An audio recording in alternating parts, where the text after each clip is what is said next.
ராதிகா இப்போ பண்ண விஷயத்த நான் 35 வருஷத்துக்கு முன்னாடியே பண்ணிட்டேன். சாகும் முறைக்கு இனிமேல் இந்த விருதுக்கு ஆசைப்படக்கூடாது. இந்தியா பூராமல் 1000 ட்ராமா மேட்சஸ் போய் கல்கட்டா தவிர போய் 1000 ட்ராமா போட்டு நடிப்பை வளர்த்துட்டேன். சின்ன பையன் எங்கள் அச்சா இருப்பான். அது என்ன உங்களுக்கு பிரச்சனை உங்களுக்கு? அனைவருக்கும் வணக்கம். இந்த நீலகிரி தார் அவார்டை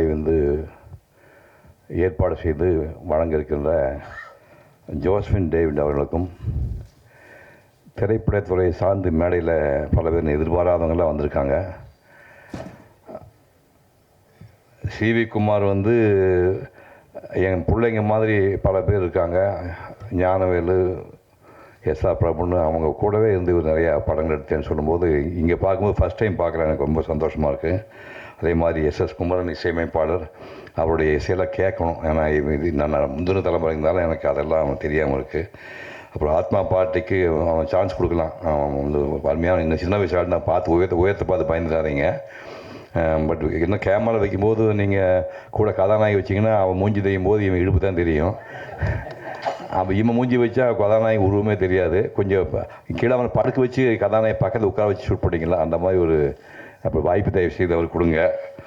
அசோக் பாலகிருஷ்ணன் அவன் அருமையான ஆக்டர். அவன் ரொம்ப ஃப்யூச்சர் நிறையா இருக்குது. இப்போ இந்த நிகழ்ச்சியில் நான் feature film, short film, animation இந்த மாதிரி படமெல்லாம் எடுத்து அதுக்கு அவார்டு வாங்க பல பேர் வந்திருக்கீங்க. ஃப்யூச்சர்லேயும் அவார்டு எதிர்பார்த்து வந்திருக்கீங்க.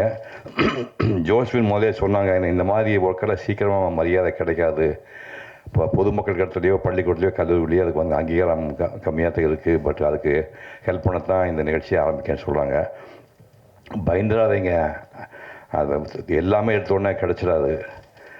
நான் இப்போ நீங்கள் பார்த்த மறுபக்கம் படம் 1990 ஷூட் பண்ணோம். 90 தான் அந்த அவார்டுக்கு 91 அவார்டு கொடுத்தாங்க.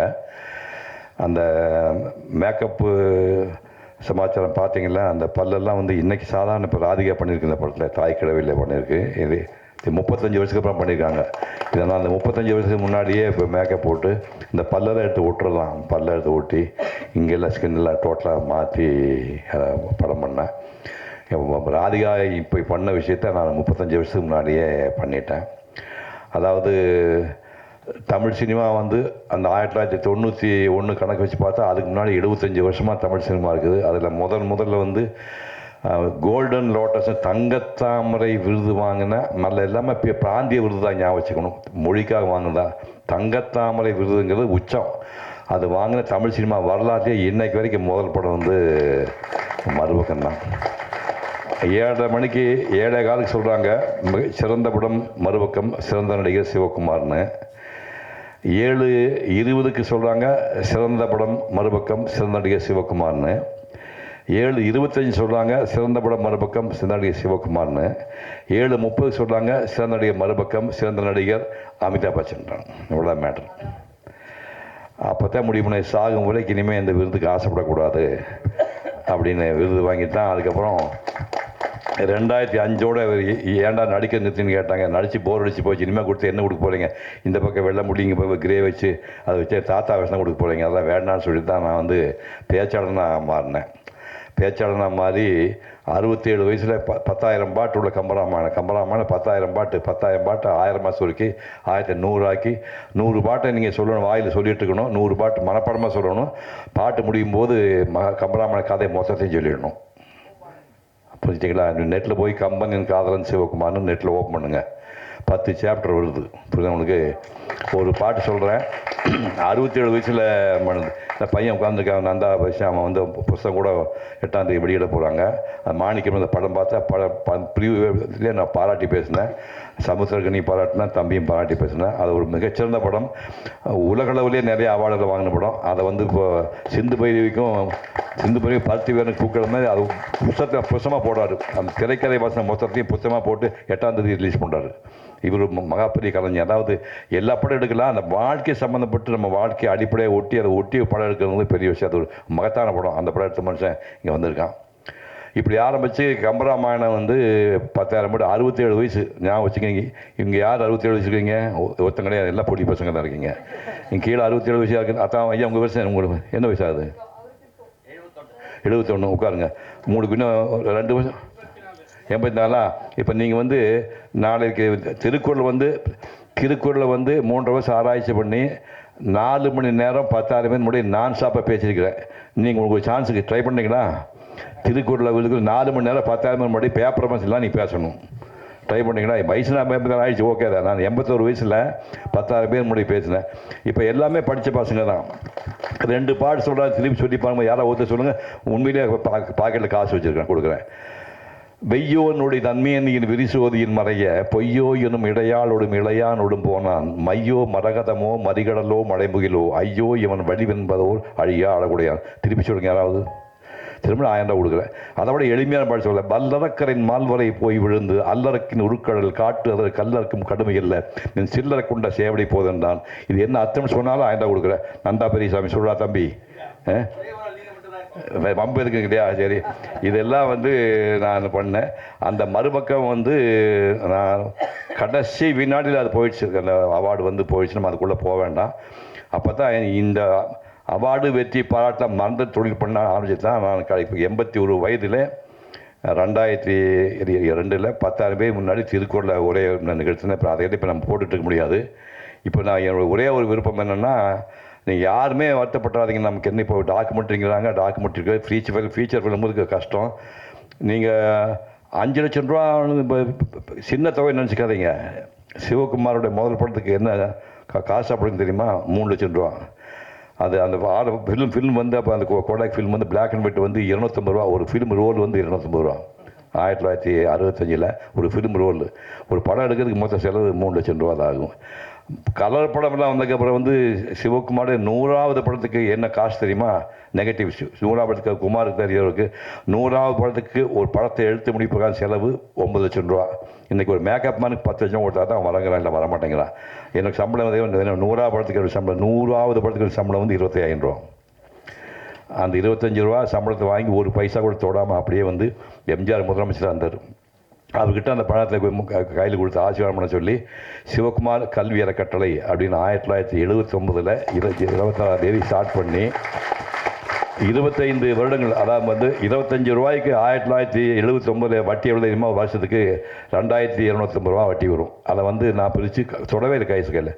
1000 முதல்ல பிரித்து, 2வது 750, 3வது 500, அப்படி 3ஆக பிரித்து 1980 4 வருஷம் 1500, 1000, 750, 500 எனக்கு கேவலமாக தெரிஞ்சு. நானாக கொஞ்சம் கையில் காசு போட்டு 3ஆவது வருஷத்துலேருந்து 1000 கொஞ்சம் இன்க்ரீஸ் பண்ணேன். அப்போ சிவகுமார் கல்விக்கோட 25வது ஆண்டு என் சுய சம்பாத்தியத்தில் 5 பைசா யார்ட்டு வாங்காமல் நானே 50,000 ரூபாய் தொகையை போட்டு 5 பேருக்கு 10 ரூபா பணம் கொடுத்தேன். அதுக்கப்புறம் சூர்யாவோட அகரம் ஃபவுண்டேஷன் ஸ்டார்ட் ஆச்சு. அவங்ககிட்ட அதை ஹேண்ட் ஓவர் பண்ணிட்டேன். இப்போது 46வது வருஷம் சமயத்தில் பண்ணாங்க. அவங்க 6.25 லட்சம் ரூபா கொடுக்குறாங்க. தமிழ்நாட்டில் ஏழை குழந்தைகளுக்கு, ஒடுக்கப்பட்ட குழந்தைக்கு, இந்த பிறவிலே படிக்கிறதுக்கு வாய்ப்பு இல்லாத குழந்தைக்கு, கண் பார்வை இல்லாத குடும்பம், அனாதை குடும்பம், எய்ட்ஸ் பேஷண்ட் குடும்பம், மலையடிவாரத்தை வாழக்கூடிய குடும்பம், டாய்லெட் கிளீன் பண்ண குடும்பம், துப்புரவு தொழிலாளி குடும்பம், இந்த மாதிரி தேடி 3000, 5000 பேர் உலகம் பூரா அகல படிக்க வச்ச பசங்களாம் உலகம் பூரா போயிட்டுருக்காங்க. அந்த மாதிரி படிப்பு விஷயத்தை அவங்க பண்ணிகிட்ருக்காங்க. அதான் நீங்கள் வருத்தப்படுறாங்க. நான் என்னாம்னு நடிகரில் ஈஸி இல்லை. ஏவிஎம் படத்தில் எனக்கு முதல் படம் சம்பளம் தெரியுமா? 1000 ரூபா. முதல் படத்துக்கு சம்பளம் வெறும் 1000 ரூபா. முதல் நாள் ஷூட்டிங் அதுக்கு கரெக்டாக சொன்னால் ஈஸியாக அவனுக்கு வந்துட்டேன். ஷூட்டிங் போகிற எஸ்பி முத்துராமன் உயிரோடு இருக்கார். இப்போ அவருக்கு கிட்ட 90 வயசு ஆகுது. எஸ்பி முத்துராமன் எனக்கு அசோசியேட் ஆகிட்டு அந்த படத்துக்கு ஒரு டயலாக் காலில் கொடுத்தாங்க. அதான், ஓ மோசனை கண்ணாடியில் பார்த்து இல்லையா, நீ அழகானமானு உங்கள் அண்ணன் அம்மாவும் உங்கள்கிட்ட ஒரு தடவை சொன்னது இல்லையா, இதுதான் டயலாக். ஒரு பக்கம் பார்த்தேன் 3 வரி தான் இருக்குது. பேக் சைடு உடனே காணா. தம்பி ரெடி ஆகணுண்ணா. சார் ரெடி ஆகிட்டேன்னு அவசரப்படாத, நல்லா படித்து வச்சுக்கோ அப்படின்னு சொல்லிட்டு காலையில் டிஃபனு, மத்தியானம் சாப்பாடு, சாயங்காலம் டிஃபன் கொடுத்து வீட்டுக்கு நம்ம 3 நாள் ரிஹர்சல் இருக்குது. எது? ராதா ஓ மோசனை கண்ணாடியில் பார்த்து இல்லையா, நீ அழகானவானு உங்கள் அண்ணன் அம்மாவும் உங்கள்கிட்ட ஒரு தடவை சொல்கிறது இதுதான் டயலாக். இதுக்கு 3 நாள் ரிஹர்சல் நினச்சி பாருங்க, என்ன கதி அவன் நினச்சி பாருங்க. எல்லாம் பண்ணி சினிமாவே தெரியாதுங்க, ஊராக போய் பொம்மை ஓட்டுறத பையன் உடனே இப்போ நிறுத்திட்டு லைட்ஸ் அப்படின்னானுங்க. கம்ப்ளீட் ஸ்பெட் லைட் போல் என் மூஞ்சி வந்துருச்சு. அங்கே டைரக்டர் தெரியல, கேமராமேன் தெரியல, எல்லாம் இருட்டு கொடுக்குறாங்க. யாரோ ஒரு பையன் ஒரு கிளாப் வச்சு 42/1 டேக் 1 டோப்புன்னு தட்டிட்டு போனான். ஆக்ஷன் நாங்கள் டயலாக் மறந்து போச்சு.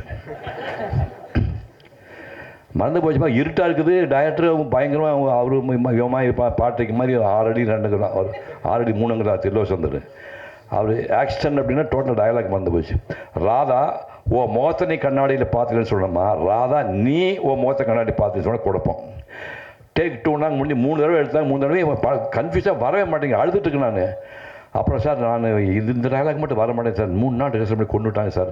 நான் என் ட்ராமா டைலாக் சொல்கிறேன் சார். ராதா நீயா இப்படி செய்தாய், காலமெல்லாம் உனக்காக காத்திருப்பேன் என்று சொல்ல கனவாக்கி விட்டாயே பெண்ணே, சிரித்து சிரித்து என் சிந்தையை மகிழ்த்த செம்மலே, ஊர் சிரித்து உரையாட ஏன் ஒப்புக்கொண்டாய், நீ அழகி தான் நான் அழகி, என் ட்ராமா டைலாக் பேசி அந்த ஓகே பண்ணேன்.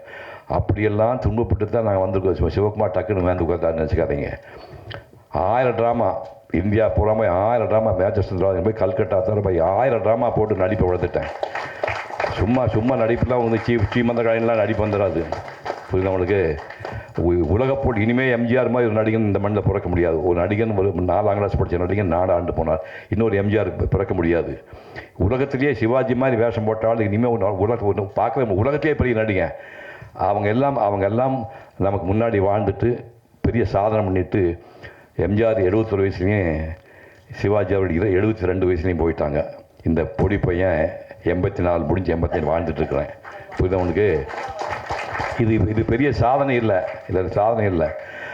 கடைசி மூச்சு வரைக்கும் என் வாழ்க்கையில் ஏதாவது பண்ணணும், ஏதோ பண்ணணும் முடிவு ஆர்வத்தில் இருக்கிறதுனால வந்து எடுத்த உடனே உங்களுக்கு எல்லா வெற்றி வேணும்னு எதிர்பார்க்காதீங்க. இன்றைக்கி வந்து விருது வாங்குகின்ற ஒரு ஃபீச்சர் ஃபில்முக்கோ ஒரு இது ஃபீச்சர் ஃபிலிமுக்கோ டாக்குமெண்ட்ரிக்கோ ஷார்ட் ஃபிலிமுக்கோ அவார்டு வாங்குகிற எல்லாருக்கும் வாழ்த்து சொல்கிறேன். ஃப்யூச்சரில் எடுக்க போகிறவங்களுக்கு வாழ்த்து சொல்கிறேன்.